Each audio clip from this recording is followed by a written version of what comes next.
with Princess Ardella and her piglet. Yay! It's called Lulu. Lulu is my, how do you call it? I don't know how we call it in English, but the one I sleep with, like next to me. Right, that's going to be the thumbnail. You hugging it with the smile. Because when I do the thumbnails, what I do, folks, is I always look for the person smiling. I always want them smiling. Yeah. Oh, like when I was younger, just a slight digression about INTP is like people say, "Why don't you smile, Ben?" Why? It's like so INTP is maybe like oh, he doesn't smile, INTJ, but no, INTPs can change to become smiley people once they become older.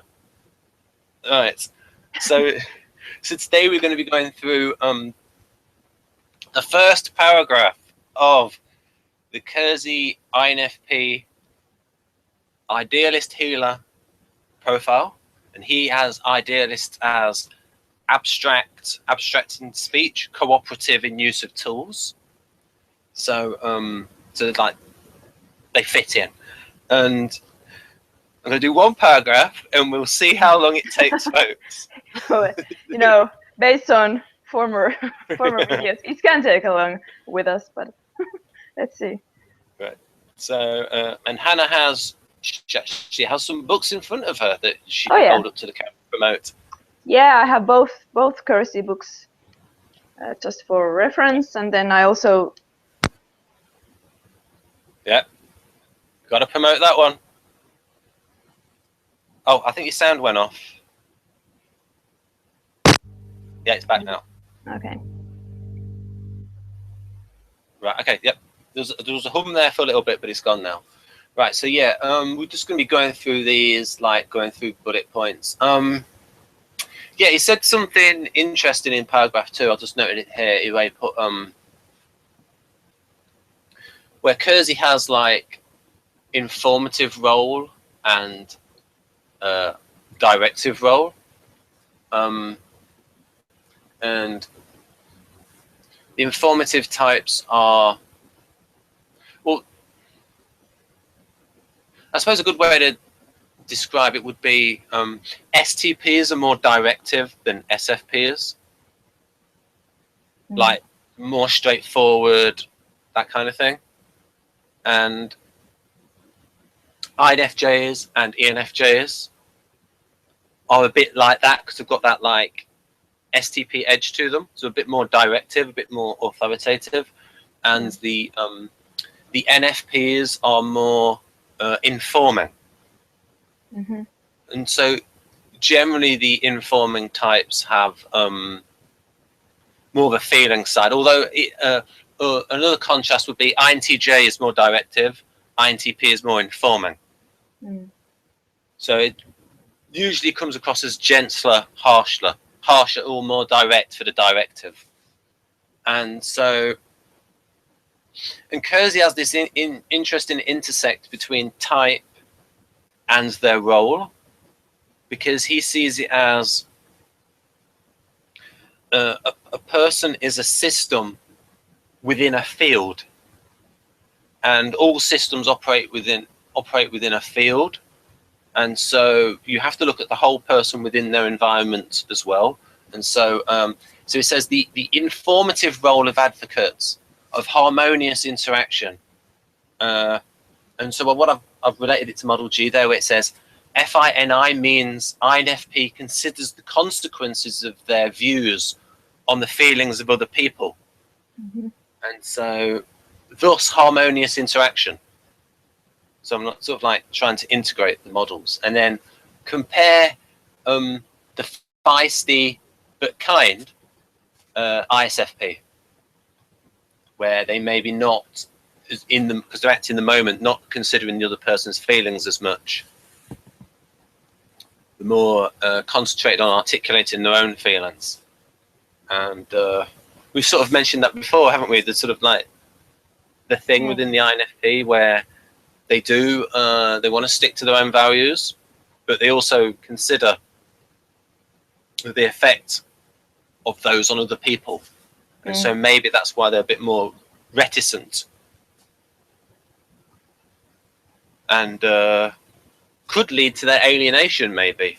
in certain respects. Yeah, I'm trying to. If I think about myself, I have to say though that many people would say that I am a bit feisty. I would say feisty. Yeah. Yeah. And I can even seem a bit harsh at times. So it's not a surprise that some people have typed me as either ISFP or ENFJ.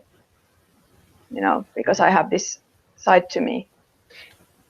It depends on the value, though. I mean, if the value is really strong, yeah, they're going to go, and of course they are idealists.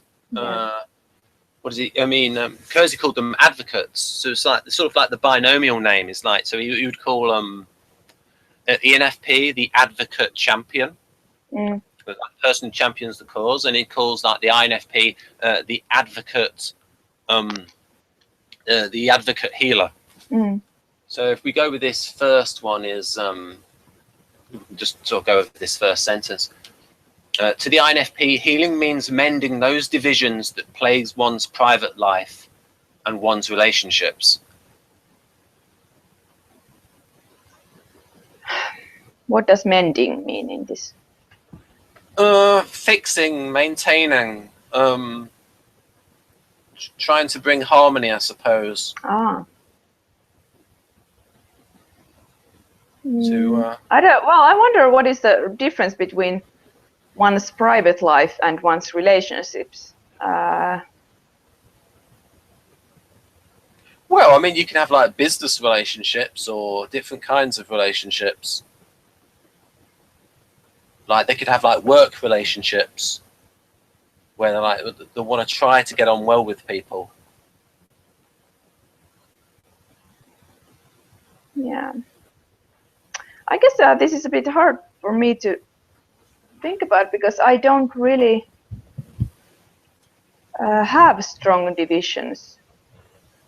I tend to act pretty consistently with different people, mostly, I think. That's actually a good point because he could have written that a little bit differently in that because the INFP is working on those things, the divisions aren't there because they're like holding them together in the first place. Because they're thinking about the effect on other people. And just as a side note, that actually shows a link with how Socionics defines FI as the ethics of relations, and he's put it right there. The relations. So we've got here. That's just a note about ENFPs about how they use FE to achieve their NE and FI goals. Right. So the next, we'll continue the paragraph. I put those paragraph numbers in just to make sure I don't forget. Okay, what was the previous sentence? It was... It means treating oneself and relating to others in a conciliatory manner. Yeah. What do you think of that?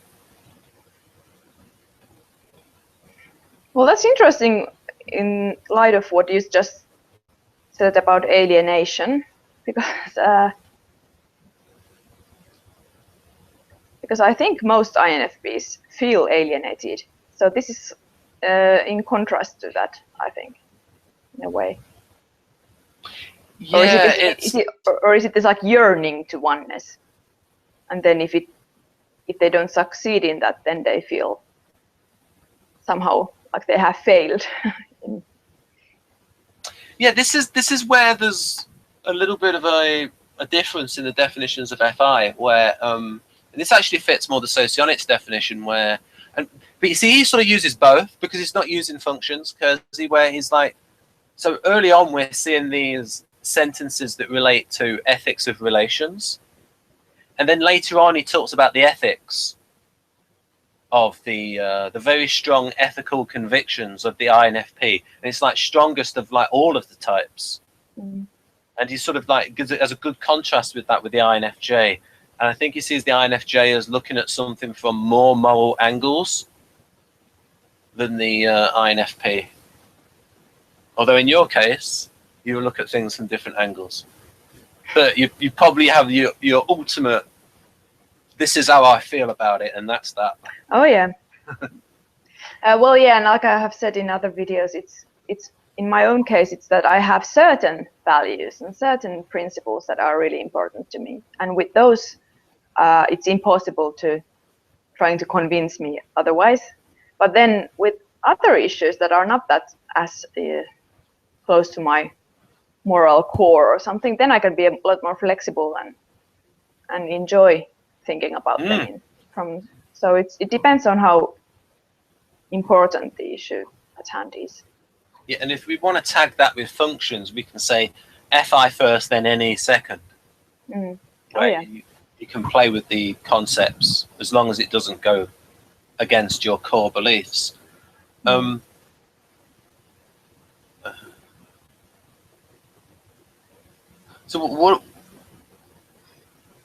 what do you think about that sentence? Because like that sort of runs on from the bottom of the page, from the first page to the second page, and then we can compare it to the INFP that's like an Enneagram 4 that can be like too much within themselves, not thinking about those relationships.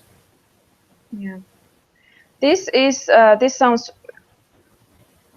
well, it's true. This sounds more like Enneagram 9 or 2.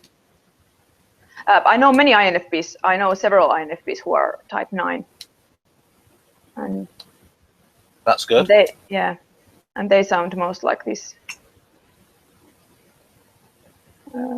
I'm type 6, so I don't I don't identify as much with this description, because I always feel I can act like a contradict. How do you say? Contradict. I don't know the word. Contradicting someone. Yeah, I can act a bit like that. I can become a bit skeptical if there's too much consensus in a group. Right. So I don't strive that much towards like group integrity, I would say. Right. But I don't like disharmony. I just want to make sure that there is no hidden disharmony. You know, I want to be sure that everyone is really okay with things. I mean, sometimes there can be a weird overlap between FI and FE. Oh yeah. It's mainly an emphasis thing, I think. Yeah. So as you were saying there about Enneagram 9, is that sentence. Whereas if you've got like an Enneagram 4, these are probably the more inner directed INFPs, where it's more, where Dario would define it as staying true to yourself, and there you could have a situation where I think the person could become alienated because then they're putting themselves before their relationships. But then, have you read the Riso Hudson, like personality types? No, unfortunately, I don't have the book. He said that, well, they both wrote that the way for the Enneagram 4, and so probably INFP, to integrate is to like just doing things for other people and like focusing the attention on other people. Then they'll be able to like express themselves, and for them not to confuse themselves with their feelings. Do you think there's a difference between yourself and your feelings? It depends. I am rather okay. I have to think how to say that. It doesn't sound like bragging because I don't want to brag about it. It's not a positive thing in itself. But let's put it this way. I have during my life I have in several phases had to learn to recognize my own emotions, feelings. So I am quite prone to doing that. So and I use different kinds of methods in doing that. So it's not always easy, but I do that a lot just to take care of myself. So it's also something that helps me survive this world, So or my own emotions. Do you think that as you become older, but not that much older, I'm not saying you're old. Well, you're older than me, so you know. I'm that's the thing. Yeah. And I myself have only recently just turned 30. Yes, I'm fine. Yes.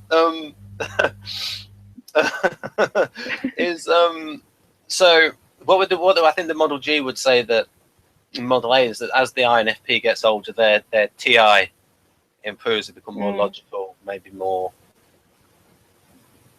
They become better at the cold reasoning and maybe put some limitations on there, or some. Or they look at their ethics, and where it might be in an ideal world, they might start reframing things of, well, in an ideal world, I would like this, whereas years before it should be this, and so maybe they get a little bit more realistic over time. But there is a certain sadness to it, like losing something that has been an essential part of yourself, like the ideal world. But there is something, I don't know if other INFPs, well, I still identify as INFP, even though That's fine. Yeah, but especially in MBTI, I identify as INFP. But I know that I have this, one of my most prominent coping mechanisms is this, what I call the judge, or the analytical Hanna that's inside me. And it is the one that occupies the major part of my life. So and that's probably one reason why I have even identified as an NT type, rational type before, because I have a very strongly developed analytical, what some people might call rational part in myself, to the degree that it is harmful to myself. Interesting, because I think is it right that the Enneatype Type 6 is continually analyzing? Oh yeah, it's a head type. It's like the core head type. So they are very analytical, and they seek inner peace from knowledge, like gathering information and analyzing and preparing. And it happens via this rationalizing and collecting information. And I've always been like that. I mean, I've been like that for decades. So I always say to MBTI and socionics people that to get another angle, or like to make it more nuanced, is like learn Keirsey and learn Enneagram, and you'll notice these differences. Like, for instance, going through this INFP profile, as Hanna says, there's differences between Enneagram 9s, Enneagram 6s, Enneagram 4s. There's going to be a difference. And also instinctual variants, they have a huge impact. I think, for instance, when I was talking about this, or if I think about this, this desire to oneness, I can see it because I'm a sexual instinctual variant as first, and SP is self-preserving as second, and social is my last one, sort of a blind spot. So I don't have this group unity desire as much, but if I in a relationship, I desire very close and sharing, and you know, it's a very close bond. Yeah, I'll just read a bit of that out, because I recently, because I used to think I was like self-preservation, and then I looked through this like typology, and I thought, yes, I'll just read these bits fit me. The question is more one of the intensity of contact and the strength of the desire for intimacy. Sexual types are the intimacy junkies of the instinct. I just wondered, I got that little buzz sound, like you got a lightsaber going on in the background. It was a boom. I have. Yeah, it was just sometimes there's a buzz from your mic. Oh, I wonder what it is. Yeah, that's it. When you touch it, I think there's a. Yeah, I try to keep it off. That's okay. Yeah. Okay. Sexual types are the intimacy junkies of the instinctual types, often neglecting pressing obligations or even basic maintenance if they are swept up in someone or something that has captivated them. This gives a wide-ranging, exploratory approach to life, but also a lack of focus on one's own priorities. So you could say that's like SE and NE. Yeah. In their neurotic forms, this type can manifest with a wandering lack of focus. I almost said wandering then. Wandering lack of focus, sexual promiscuity and acting out, or just the opposite, in a fearful, dysfunctional attitude towards sex and intimacy. Sexual types, however, will be intense even about their avoidances.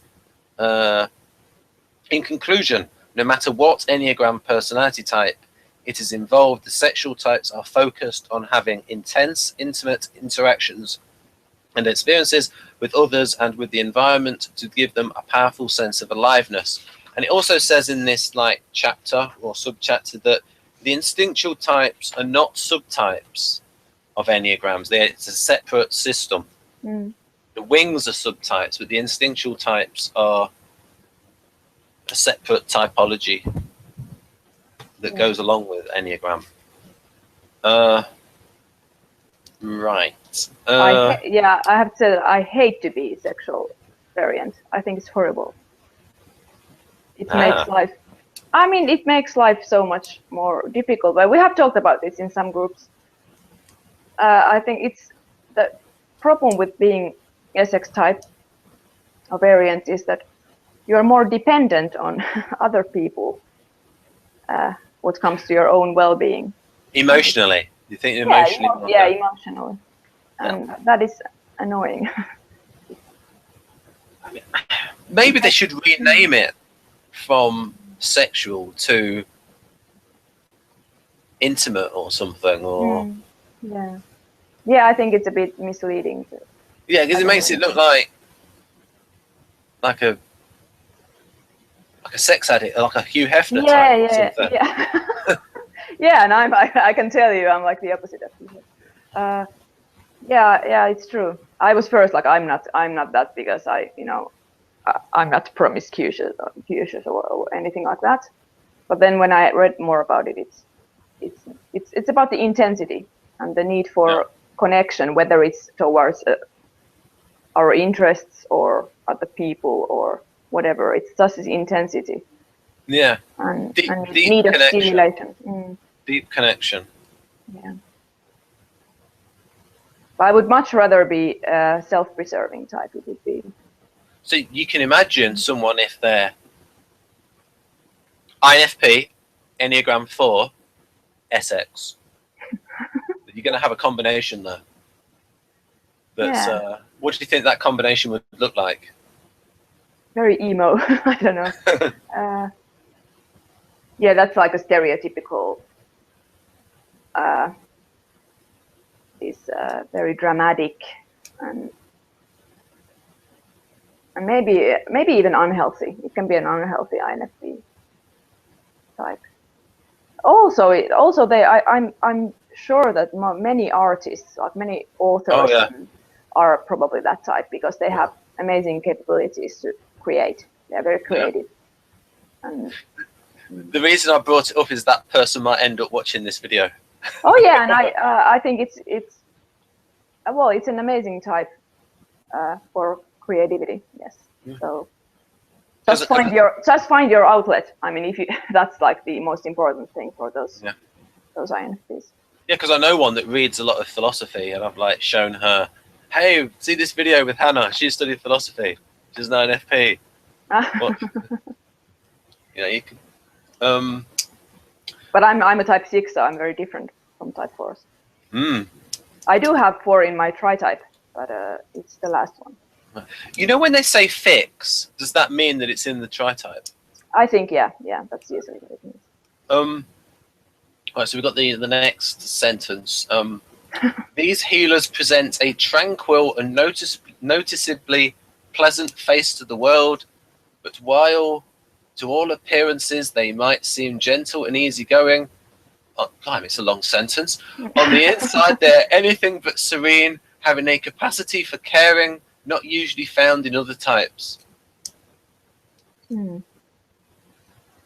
What do you think of that?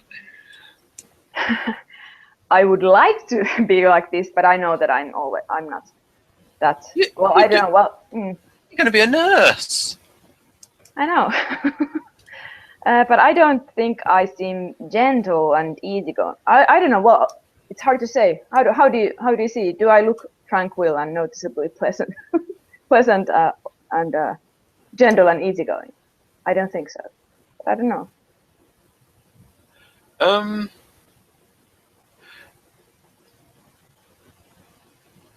Remember Victor said that in your video. He says that he sort of had it like, oh, she's like struggling to contain her emotions. Oh yeah. And like giving a pleasant persona. I mean, like you're holding back this like strong beliefs. Present a tranquil, noticeably pleasant. But that being said, that on the inside they are anything but serene. Well, that's true. I mean, that part is true. That I'm never very serene. I have a very turbulent. I say turbulent inner world and emotions. I'm very moody and I feel intensely and I could say that I'm a rather passionate person inside. Thing is that I have learned to hide or tone down my expressions because my culture, Finland, here it's not seen as valuable to be very expressive emotionally, and I have always been accused of being too much and too pushy and too like intensive, a bit scary. People have called me scary, but I can be scary, and it doesn't sound it doesn't sound like this. Right. But I don't know.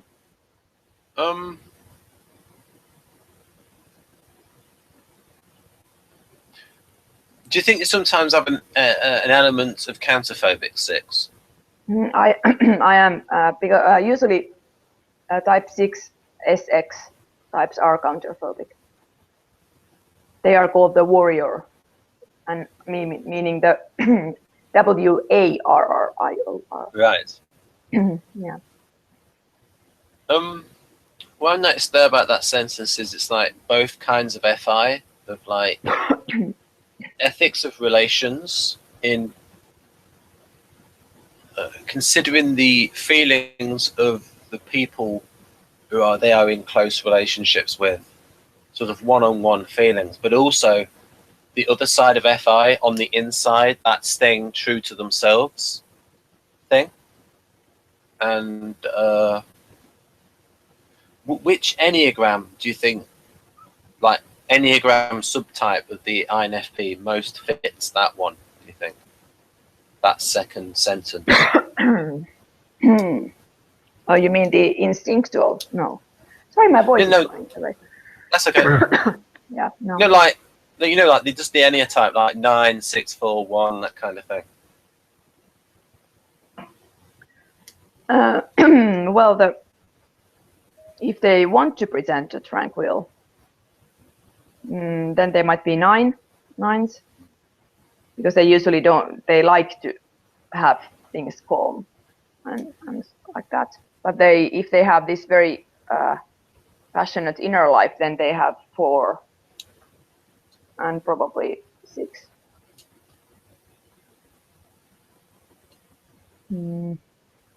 Yeah. And then you've got having a capacity for caring not usually found in other types. Oh, that can be type 2 also. And then I've put that there with the pink. SI minus. This kind of SI has to do with the alleviating of discomfort. Because like that was when we did the Model G, it's like that's like the launcher function of the humanitarian, and that is what stimulates their empathy, is seeing discomfort in other people. Yeah. Then we've got the final sentence for this hangout. We promised it would be shorter. Oh, I'm proud. I'm really proud. We're doing good.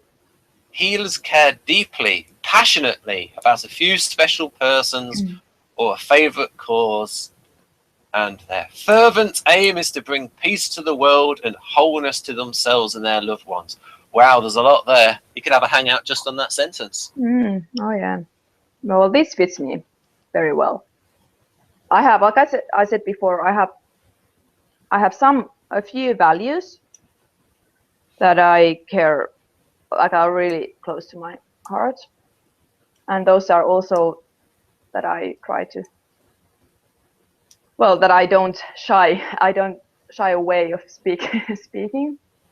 So I really care about those causes, and also yeah, those people that are close to me, I really care about them very deep. But peace to the world, well, I'm old enough to know that I cannot change the whole world, but I do want to have some. I want to feel that I've done something that is in accordance with my values.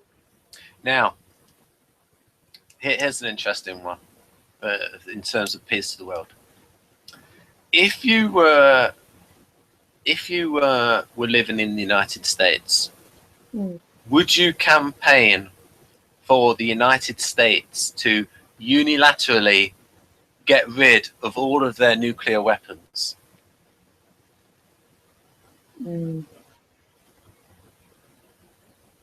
Well, I am against nuclear weapons, as you know, in general.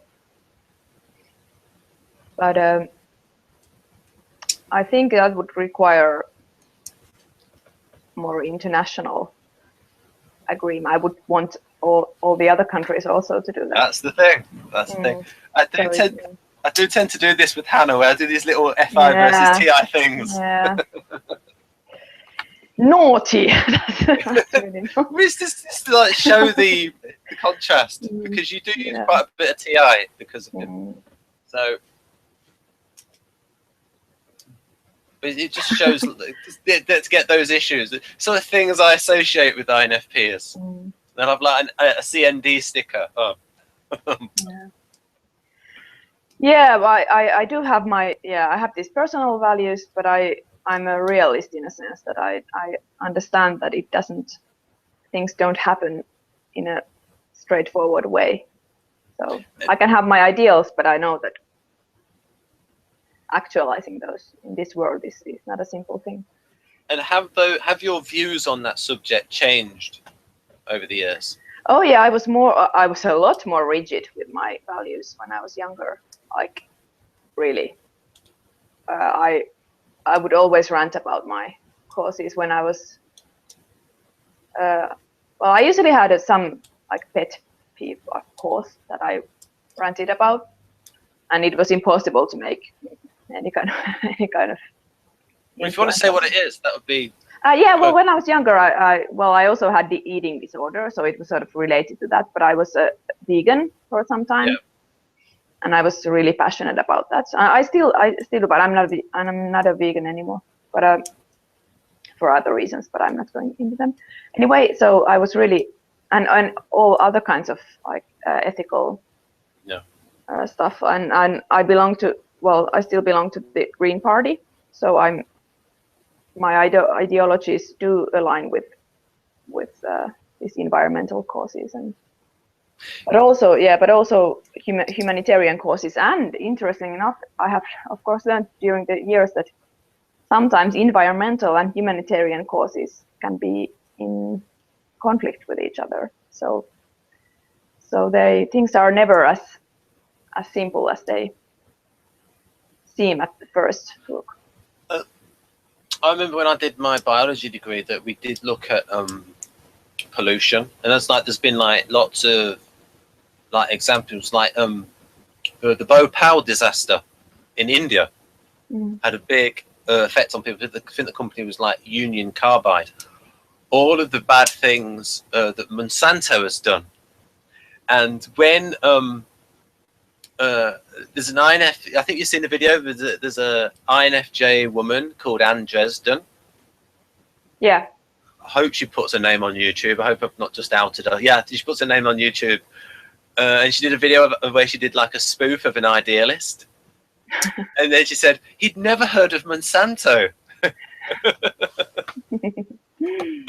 But yeah, I mean, I do not like pollution. I mean, I'm against nuclear power because it's just too dangerous, especially if you live in a country that's small like Japan and England. You have a disaster, your country is gone.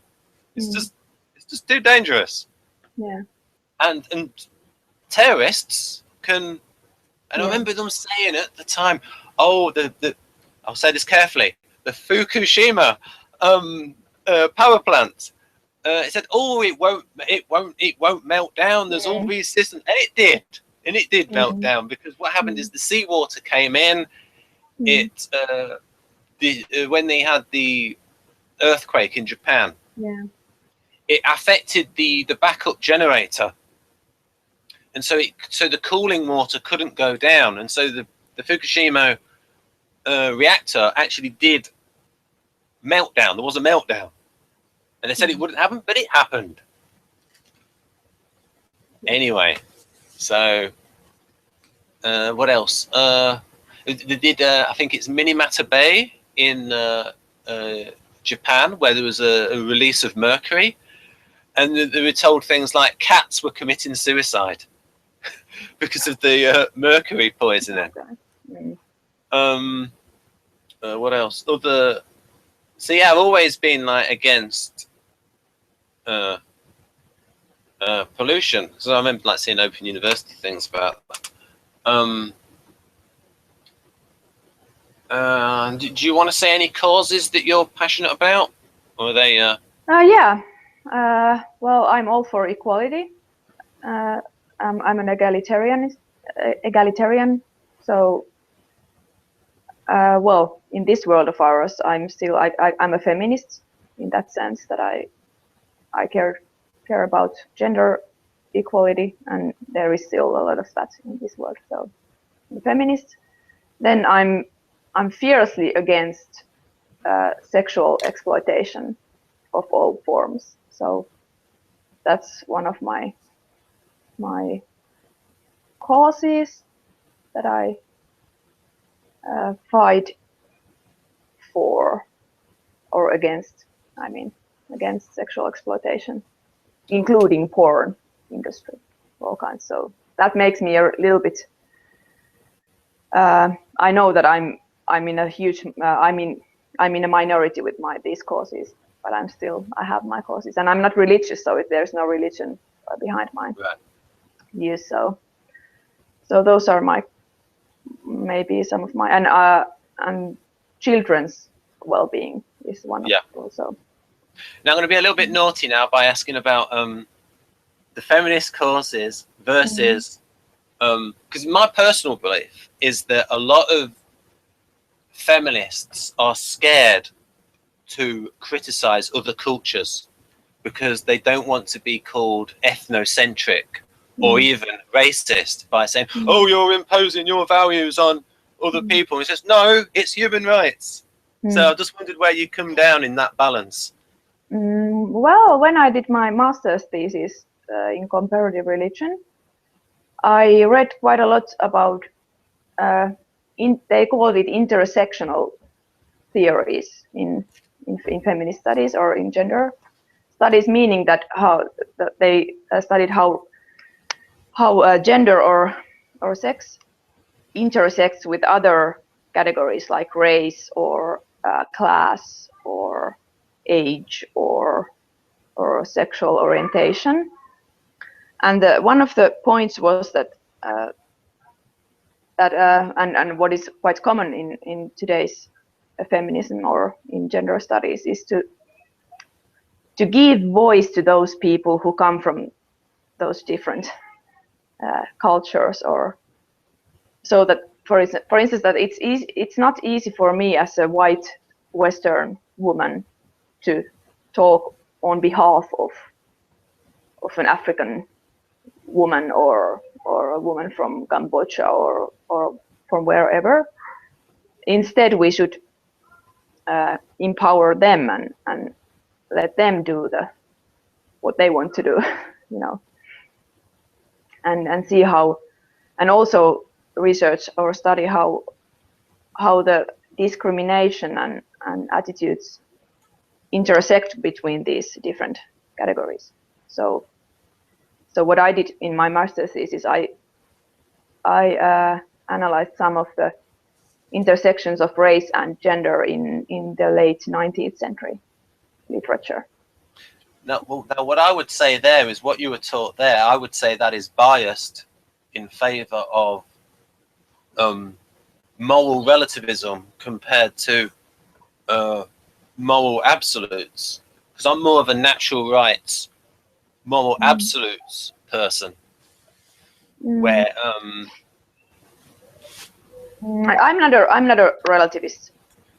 In fact, I'm not a relativist. I do believe that some values are better than others, but I acknowledge that other people think in the same way as I do.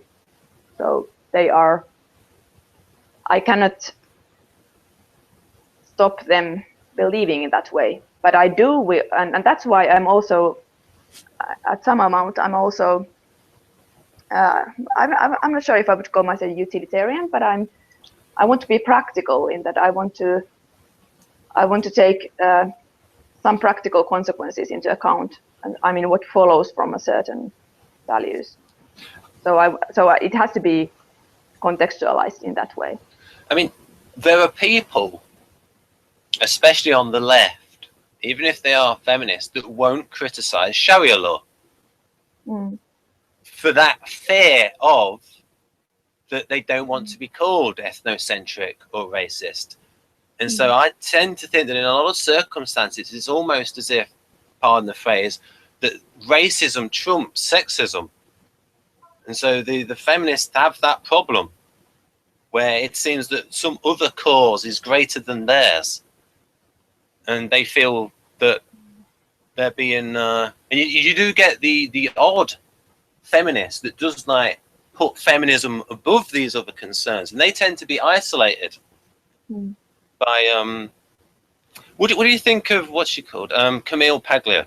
What do you think of her? Sorry, who? Can you say again? I think she's called Camille Paglia. I'm not sure I know her. Yeah, maybe I know that, but I just didn't catch the name.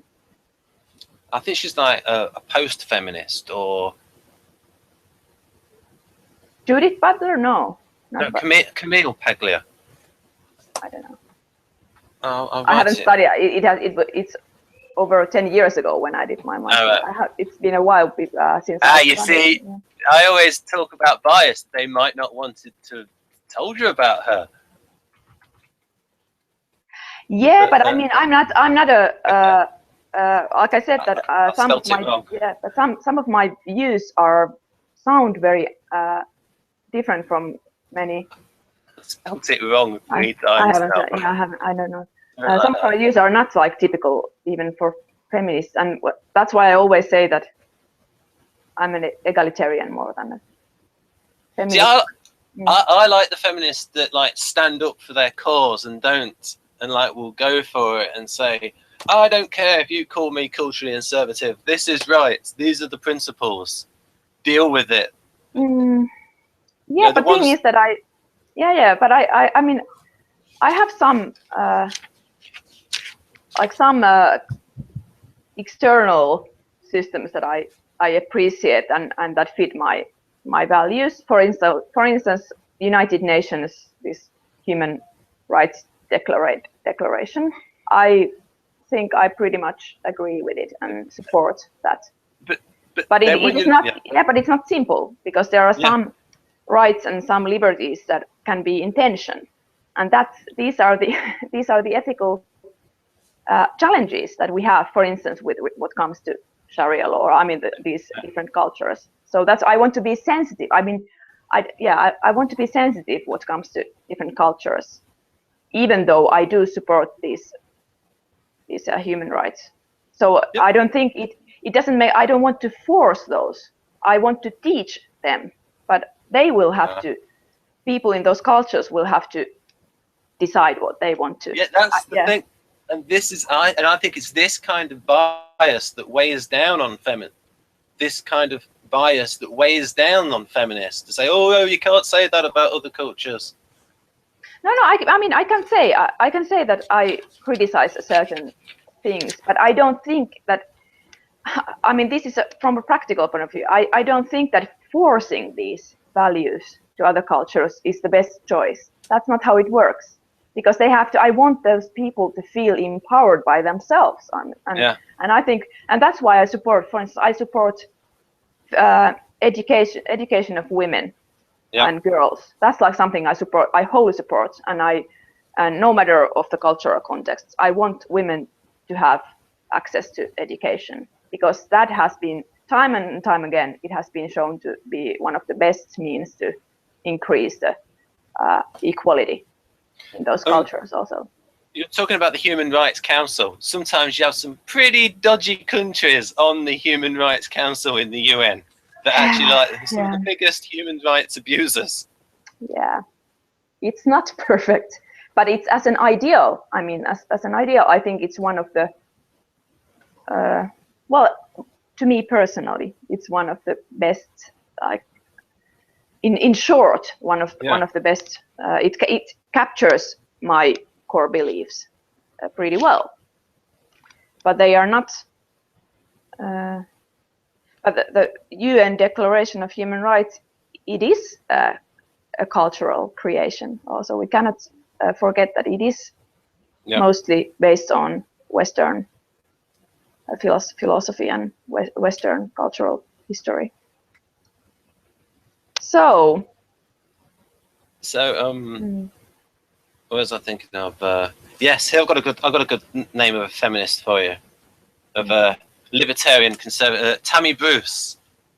She's I think she's a lesbian conservative, in my opinion, those ones that are the libertarian conservative feminists are more likely to say exactly how it is, and they're the ones, they like say it how it is, like with the TI. This is how it is.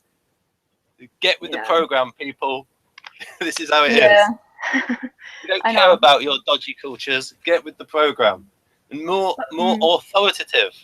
Yeah, but I admit I have, like I said, for example, how I'm against porn industry and in all of its forms. So no one can convince me otherwise, because I firmly believe that I know better. So and that is very anti-Western cultural values, because nowadays basically everyone, not everyone, but like huge majority of people have a positive attitude towards porn, and so I'm in a minority with that.